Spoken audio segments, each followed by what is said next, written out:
Heck. And today we have another friend coming to us all the way from the great state of New Mexico. But before we get to her, I must say this. Do you guys like my hoodie? That's the first one I ever made. Huh? It's pretty cool. Here, let me move the camera down so you can see it. Check that out, huh? That's Wheelchair Mafia. Now, I got some shirts. I only got a couple of them made. But if you would like a shirt, these are good Gildan shirts. Good brand, Wheelchair Mafia, United States, 2020. That's the year they were made. Send me your information. Let's talk about it. Maybe I can send you one. But enough of that. On to the main course. But before we get to her, let's run the intro. Welcome to Wheelchair Wednesday.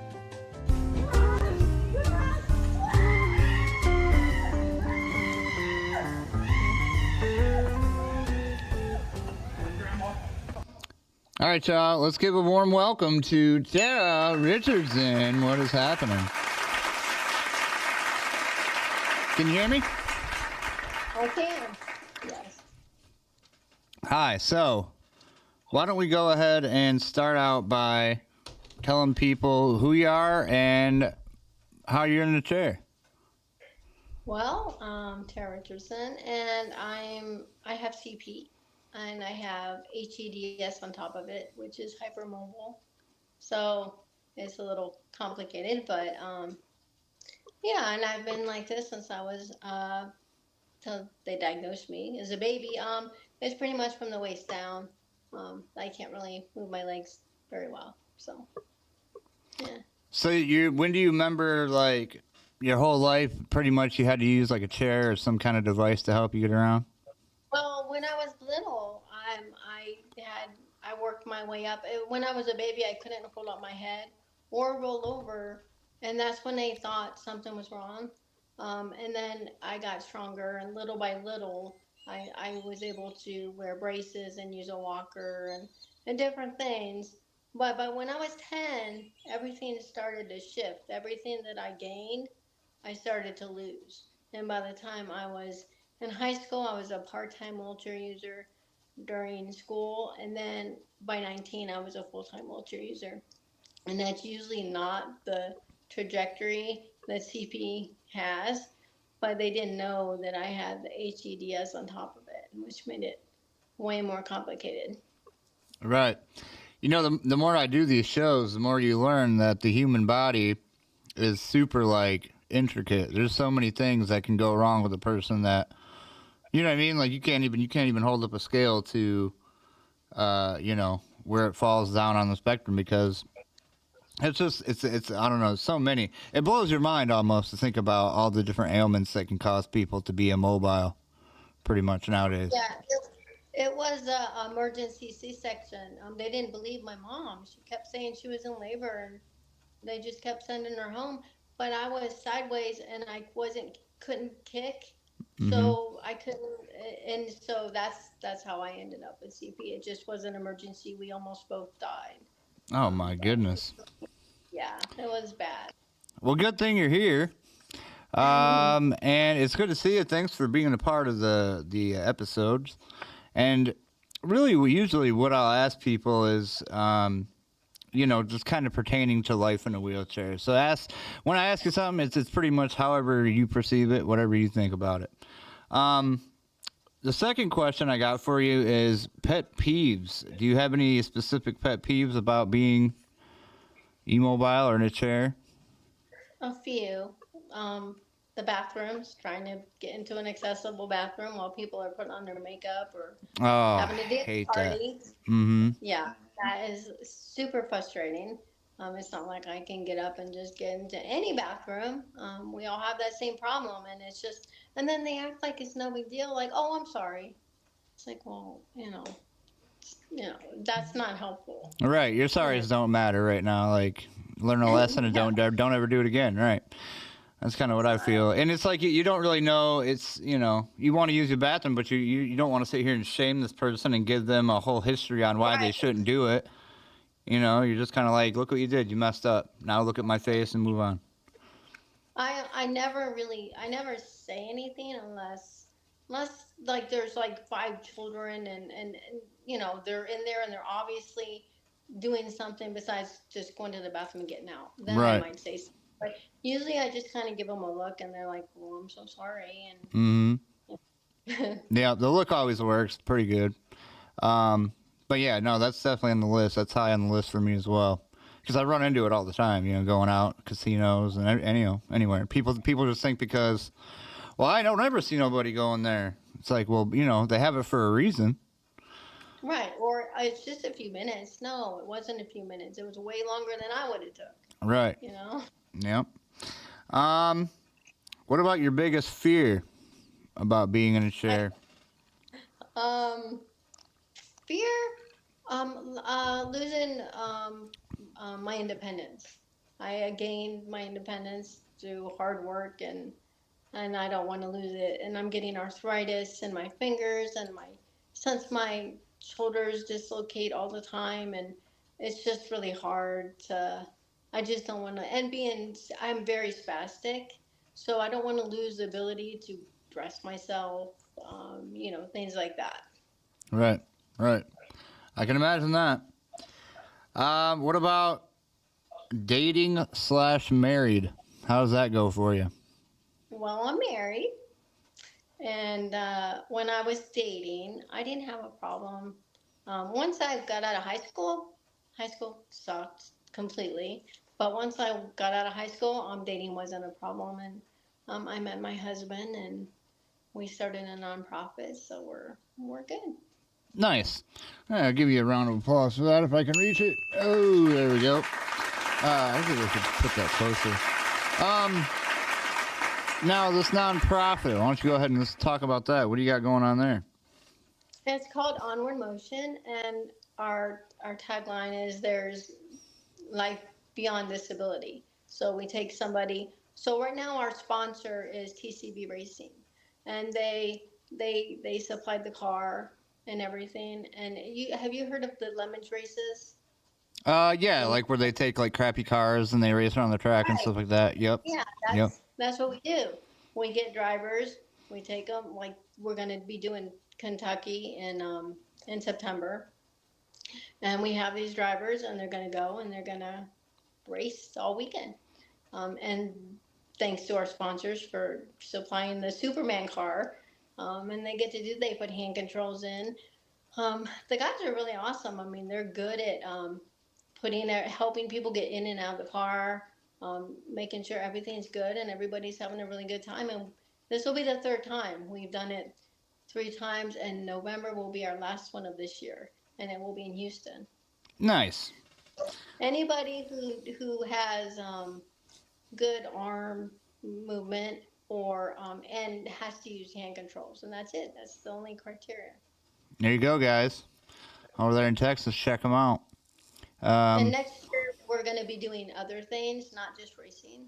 So we're just getting donations. The more donations we get, the more things we can take people on adventures. Heck yeah. Now with the Cena Live show, I just want to tell you that people can chime in, and I'll let you know what they say since you can't see it. But our friend Alicia says, "Stay strong, you're beautiful, and your positivity radiates." And then we got your friend Amanda Barnes that says, "You guys rock. Onward Motion rocks." So there you go. No, Cool. Awesome. Um, yeah, that's a little bit too much for me. I think I know how those lemons races goes, and sometimes, man, you gotta have some, Steely Dan to be riding up there with those guys because even though they are lemons, they still go. You know what I mean? Like you're still racing a race car.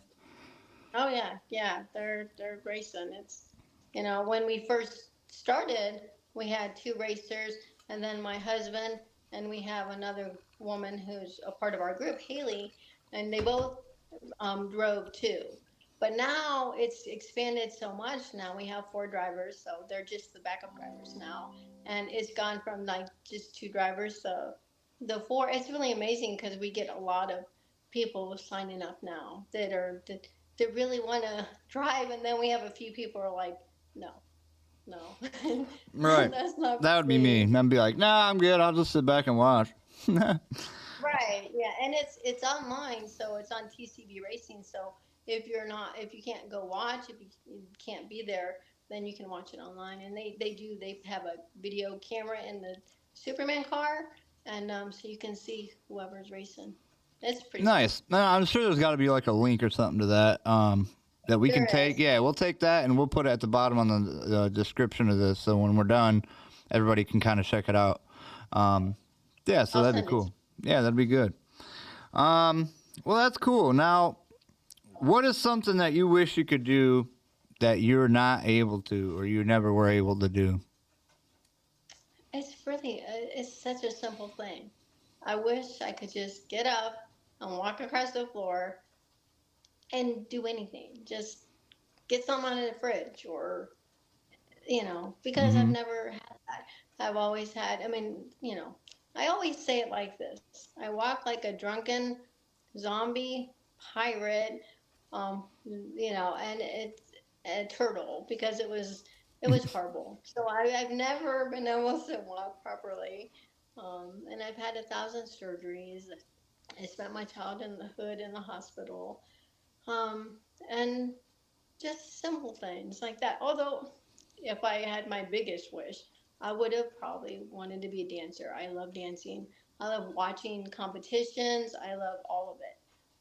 Pretty much every genre I like. So I'd probably either that or figure skater, one or the other. I would have been totally down with that. Nice. Heck yeah, that's the first time I heard figure skater. Oh Um, yeah, so obsessed with all the figure skaters growing up. So yeah. nice. I mean, I can kind of see why. I mean, there's a lot of. I mean, you got to have, you got to have some good legs to be doing all those moves and cutting quick and doing the spins and jumping and. Yep, I can imagine. And just what you're talking about, getting up and walking across the floor, like you're like reaching up and just cleaning a fan, or like, what I mean, just Right. something simple. Yep, I can feel that. That's the difference. I mean, I guess you'd say the difference between me and you. I got in an accident, so before my accident, I was able to do those things. But you take those things for granted. You don't think about them until now. You know what I mean? Then now you can't do it, and then you're like, oh man, you never think about it that way. Um, Yeah. so Alicia says, Rick, don't lie. Deep down, you want to figure skate too. Yeah, you know what? Maybe I would. I don't know. I'd try it out. Um, Now, what about if you could fix one thing about your, I guess, right in here it says paralyzed body, but if you could fix one thing, what would you fix? Because a lot of people say my like bladder control or something like that. my What? my spasticity and my pain level. Oh, So okay. if I had to pick, it would be the pain. Yeah. Well, since you mentioned that, that's actually one of my. Actually, it's the next question. What about your pain? Let's talk about that. Where do you have it, and how bad is it? It's all over every day, all night. If you wanted to measure, it'd be like 5, 6, and then that's just the baseline, and it goes up from there. Um, but I Dang. have, and it's everywhere from the top into my neck all the way everywhere. And that part of it is because of the CP, but most of it is because my joints don't stay where they're supposed to stay, and it hurts. Ouch. So if you had to like eat or like adequate it to something, what like I don't know. For me, I guess it's like my pain is like a rubber band feeling around my thing, and it's just burning all the time on my back. What's it I've feel like? had that. I think they call it the MS hug, where it feels like something's squeezing you. Yeah, like I've real had tight. that, Mm-hmm. but I have nerve pain, and I guess if I had to make that go away, that would be like the number one thing I would want gone because I have it all day, every day. It's in my feet, and my feet are numb. I mean, I don't really have total feeling of my legs or anything. So I mean, it's weird that the nerve pain can still be so horrible. Right. Yeah, it's I hear some crazy stories on here, and just by doing this, it brings you down to earth. Like, hey, you think you got it bad? Just some people have it worse than you would think. Now, as far as taking medication, do you have anything that helps you? No, because the medications have all been evil. They made me sick, almost killed me. Just the man-made medicine is what nearly killed me and caused so many problems. So I can't take that. I take a leave, and I've been taking it for decades, every day, but it only takes like the slight edge off, just barely. I And think that's what I got. trying. It's like naproxen or something. It's kind of like a leave. I'm I'm I'm trying to play with THC and CBD, but I'm very intolerant to THC, high doses. But if it's low dose, then it's better. But if I don't have THC, then it doesn't do anything for my pain. Nothing. Now let me ask you this: I myself am a big advocate for THC. I live in Michigan, so it's legal here, and we're able to, do what we want with it, but in moderation. Now, for me, I obviously I ingest it. I smoke. I've smoked since I was 18 years old. But I at nighttime, what really helps me is I take 20 milligram gummy, and it literally tastes like a piece of candy. You can't barely even taste anything in it. But it really like it calms my body down, allows me to sleep, and then it allows my spasms not to like go crazy. Um, so I I don't know. take Maybe like maybe what do you have? What have you tried as far as THC? I take a CBD from CBD MD, and they have a full spectrum gummy, and I take it just to sleep because I can't take it during the day because I'm a zombie. I Right. want to fall asleep, so I just take because if I don't take anything to sleep, I cannot sleep. I'm in so much pain. I might fall asleep for maybe an hour, but I can't stay asleep. So ever since I started taking that, then I can stay asleep. The only problem is I need something for the daytime to stay awake and be alert and, sometimes funny. I like to keep my personality. Right. Right. You don't want So something that dumbs I you don't want to, down. right. And so that's what I'm working on now. I found a 1960. They're new, I guess. I haven't gotten it yet, but I'm gonna try it. It's a microdose. So maybe that'll work better for me. Nice. So Our friend yeah, Alicia says, "Have you tried acupuncture, or would that not be an I've option?" tried everything. I've tried acupuncture. I've tried cupping. I've tried massage. I mean, I've tried everything you could possibly try. Um, the thing is, my muscles are so sore. One, from being spastic. From two, just not trying to hold my scaffolding together. That's kind of wonky, and Right. so it's really painful to have someone, massage or touch, and it hurts. So it's hard. That's hard to think of too, because like we all think of like massage as like a gentle touch that'll help you feel better. Because me, like my back, just by doing like a little motion, it feels all right. But I like massaging, like my woman or whatever, and I couldn't imagine if it would hurt her. And It it's hurts like, it. oh my gosh. Because it's like, what do I do to make you feel better? You know what I mean? Like, I can imagine, like, a husband probably wants you to feel better. Hot bath. Literally, like if I had a hot tub, I would probably be in it as much as humanly possible. That's really the only time that my muscles kind of relax, and I'm not in so much pain. Except that the second it's over, the second I try to get up, then it comes right back. Dang. Yep, Yeah. that is, it sucks to hear. Now let me ask you this. If they were able to come up with some kind of, like, chip or something that you could get through, like, Elon Musk or something, would you do that? Nah, I'm not putting chips nowhere. No, me neither. No, I'm with you. no. Mm-hmm. I'm with you. We are in the anti-chip line. Um, all right, let me ask you this. In your journey that you've had so far, what has been like the biggest help for you to kind of like just stay positive and do the thing? What's been your biggest help?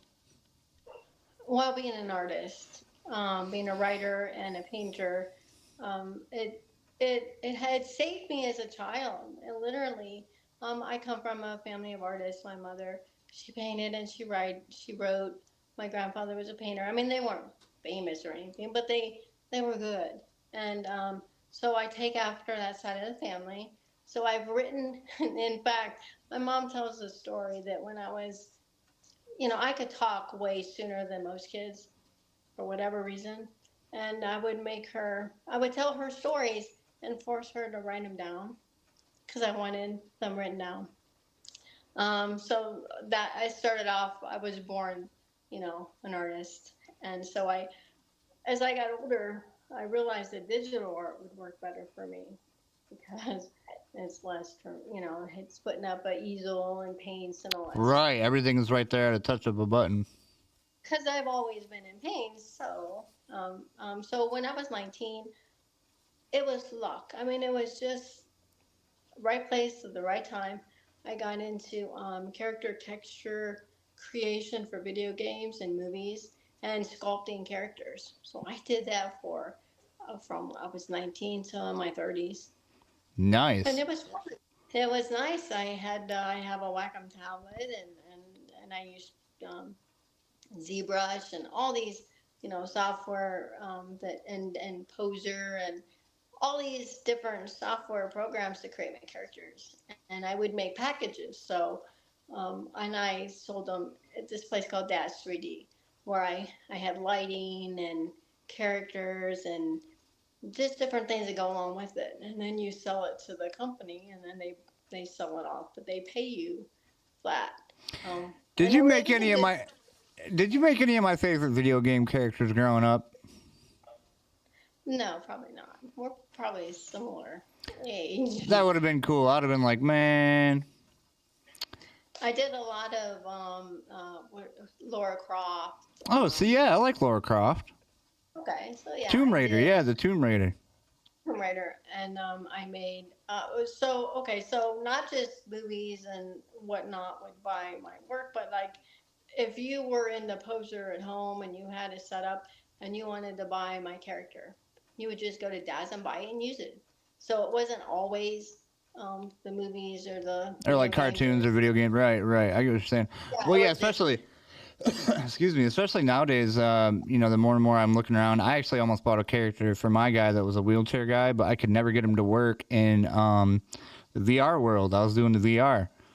I forget there's a world you can go into and it's like meet everybody, but there's so much to do nowadays with the digital world. It's just uncanny. It's great. I would have never thought 10 years ago we'd be where we are now. oh, it's changed like 1,000%. And when I got out of it, because it is a really stressful, it's a lot, and my pain. It's not like my pain level was going down, so I switched gears, and I ended up working as a painter for photographers. So photographers would be like, "We need somebody to turn our photograph into a painting," and they would sell it high end, and so I did that for a long time too. Nice. Heck yeah. Yeah. Amanda said, heck yeah, artist for life. Um, what about traveling? Do you like to travel at all? I don't like it by plane because I'm scared to death, but I won't have my chair. I'm with you. So there's that. My husband and I, we have an RV, and we've been going to all these events with our RV because we want to take our fur babies. We Mm-hmm. don't want to leave them home. And it's easier than dragging everything into a hotel and then dragging everything out of a hotel. So we've been doing that, and that's fun. We've been doing like different events. Like we're going to be doing Ability Expo in Phoenix just in a couple weeks, and then we're going to go to Kentucky, and we're taking our RV for that, and it'll be fun. It's nice, but we want to go do fun things too. Like go see Tombstone and Mm-hmm. different things. So yeah, that'll be fun. Yeah, that's So cool. The RV is, that's exactly what I said too. I said, it'd be nice to have an RV that's wheelchair accessible. I can just roll into, lock in, and drive like I do my van. Um, But yeah, I can see the hotel thing. We do that right now, and it's like to leave your dogs at home. You got to rely on somebody else to come feed them and let them out. And then once you think about them, you can't stop thinking about. And you're like, wait, we got to check on them. Are they okay? You know what I mean? Like they're probably going crazy. Can we have somebody? Yeah, it's horrible. I mean, once you get you get going away and you leave your animals, it's like you try not to think about them, and the person that's with them can handle them. But I was just in the same predicament too. I was like, oh, they're gonna be tearing stuff up. and then you don't even know if it's going to be an accessible room, truly Oh accessible. yeah, that's the worst too. Yeah, I mean the shower is usually the worst. I mean, the chair's on this side, everything else is over here. It's like, what are you doing? Mm-hmm. You know? So, Yeah, I definitely recommend anybody who wants to travel to any motel, make sure you call ahead and ask them, like, can I get in there with the wheelchair? Like, is it roll-in ready? Because they'll say yes all day long until you get there. Then you got a lip that big that your power chair can't get up or whatever. You know what I mean? mhm, So yeah, it's a thing for sure. for Um, sure. what about your couple questions left? We talked about the hobbies, so the art and stuff like that. Um, what about your fitness and diet? What do you do for that? Well, I've always, what's it called? Where you don't eat when you get up, fast. Oh, fast, yeah, yep. Yeah, I've never really liked breakfast, so I fast when I get up. I don't eat anything. I don't even want to eat anything. And it's I'm with I'm you. like, I I'm not eat even weird. hungry. Me either. And so I don't eat in the morning, and I eat later, and I try not to eat ever past 7, because that's a big no-no. So if you want to stay, I mean, because when I first they said I had to use a wheelchair, everyone kept saying, "Oh, you're gonna gain weight," but I never did. It's like it's because of the way I have been eating. But my exercise though, I'm a part of Will With Me Fitness with Jesse Strahan, Oh yeah, and so I follow their workouts and everything.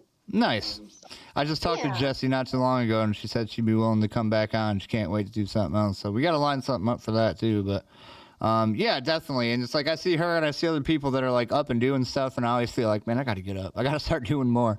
But like you said, the getting up in the morning, not really eating like 3 meals a day, kind of keeps me to where like I'm not really gaining weight. I think I've lost a little weight if anything. But you know, the parabelly for us is a big thing. I don't know if you know what to that be is. honest, you don't if you're not moving like other people, you don't need 3 meals a day. All You right. just Yeah, it's a good point. That is a good point. Um, second to last question. What type of chair do you use, and do you have a name for it? Ty Light, and her name is Chariot. Nice. I got to give you one of these. Chariot. Heck yeah. Welcome to the Name Your Wheelchair Club. That's me and you. Not a lot of people do. It's for me. It's always like been a thing. You know what I mean? Like you name your car, you name your horse, you name your your wheelchair. Why not? Yeah, yeah. I named her years ago when I had my very first Kershaw wheelchair, which never fit. It was like well, usually when you have the first wheelchair, it's usually the one that sucks. And I named her Chariot, and then I got a Tie Light, and I never went back because they're the best. All They right. really are. Yeah, I've heard a lot of people that like those Tide lights. I've never seen one, or well, not I've seen one, but I've never had one myself. Um, I right now I think I have like a motion composites, which is pretty good for what I need it for, and then I got my Permobile that I use pretty much most of the time going around. But definitely an advocate of those. Last question to you of the day is: what would be your best advice to somebody who has to like? For me, it's like that person in the hospital looking up at the screen, or that person that's got CP that wonders, well, how do they do it? How do you do it? What would be your best piece of advice to those people? I know it's hard, especially growing up with a disability. It really is different than if you acquire it later. As far as mentality, because not your parents or not mine, but in general, parents are babying you. You're not, you don't, they don't let you do the things that you need to do, like try anything really. Um, believe in yourself because when you have people telling you, don't do that, don't do that. Oh, this will, you can't, you're not going to grow. You're not raising children that can fend for themselves later. You're creating children that are going to be with you forever because you didn't let them do anything. So they grow up believing that they can't. So my advice would be believe in yourself. Don't listen to anybody else. If you think you can do it, try it. If you can't do it, oh wow, what's the big deal? Right. You know? I like it. Heck yeah. Absolutely. Well, I gotta say, it's been a blast. Thanks for joining us on this beautiful Wheelchair Wednesday. Thanks for asking. Yeah, absolutely. Now, like I said before, what we're going to do is after we get done doing this live, you're going to send me all your good stuff. We're going to put it down in the description below. So if you guys are still watching or if you watch this after the fact, make sure you check her out. Go to her socials, hit the buttons, give her some likes and some views. Okay, so with that being said, stick with me, Tara. We're going to talk to you here in a second. Everybody else, thanks for watching, and we'll see you next time here on Wheelchair Wednesday. See you.